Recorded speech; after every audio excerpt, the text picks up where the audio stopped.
انتوا عارفين المكان ده الشنط فيه بكام؟ هتتفاجئوا.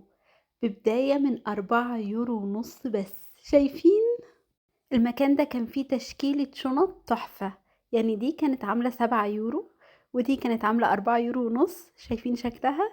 ودي كمان كانت عاملة 6 يورو. كان في أشكال كتير قوي للشنط، كتير كتير جدا. أنا حاولت أوريكم بقدر الإمكان معظمهم، يعني مش كلهم بس معظمهم. بس بصراحة المكان ده ما يتفوتش خالص يا جماعة. انتوا لو اول مرة تتابعوني اعملوا لي متابعة حالا، علشان انا هنزل لكم كل الحاجات اللي موجودة في ايطاليا. انا عايزة الفيديو ده يجيب 1000 لايك. هتقدروا؟ شايفين الشكل بتاعها؟ حاولت اوريكم كمان ان هي كانت الايد بتاعتها ستانلس. وشايفين دي كمان الشكل بتاعها كان مختلف، كانت عاملة 15 يورو. كل الحاجات اللي هناك كانت تحفة تحفة تحفة. يعني الشنطة دي عجبتني جدا، وكان في منها اشكال تانية احلى بكتير كمان من دي. وكانت عاملة 12 يورو بس.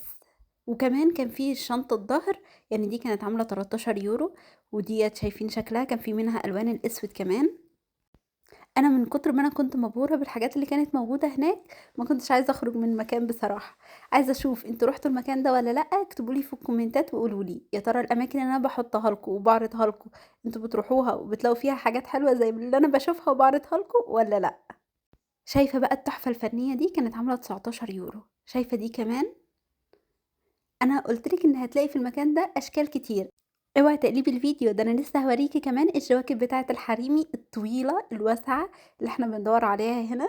كان في هناك اشكال كتير قوي، هوريها لكم دلوقتي، بس هخلص لكم الشنط اللي كانت موجوده. القمر القمر القمر دي. فين اللايك بتاعك وفين الكومنت الحلو بتاعك؟ انا مش شايفاهم على فكره. بسرعه انزلي اكتبي لي كومنت حلو، انا مستنيه كومنتاتكم. شايفين دي كمان كانت عامله 12 يورو. بصوا بصوا. ودول كمان كل ده.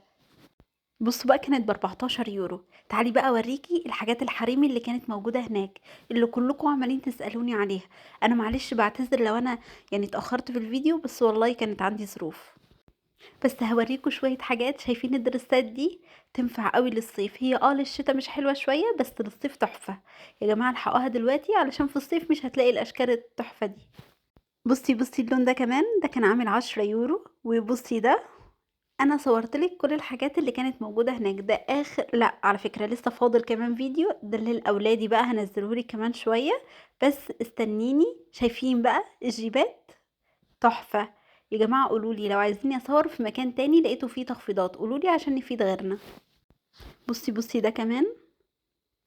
بصي الجواكت كانت حلوه قوي، كانت عامله 30 يورو. انا استغربت من ان الطول ده كله عامل 30 يورو بس. شايفين ده؟ طويل طويل جدا، كان برضو عامل 30 يورو. يعني الاشكال هناك كانت مقبولة يعني وحلوة. بس في اشكال احلى بكتير هصورها لكم ان شاء الله في اماكن تانية. مش شايفة انك عملتي منشن لصاحبتك وقلت لها يلا تعالي نروح عشان نشتري الحاجات القمر اللي موجودة هناك؟ شايفين؟ بقى الحاجات دي ولا الحاجات القمر دي؟ شايفين كل ده؟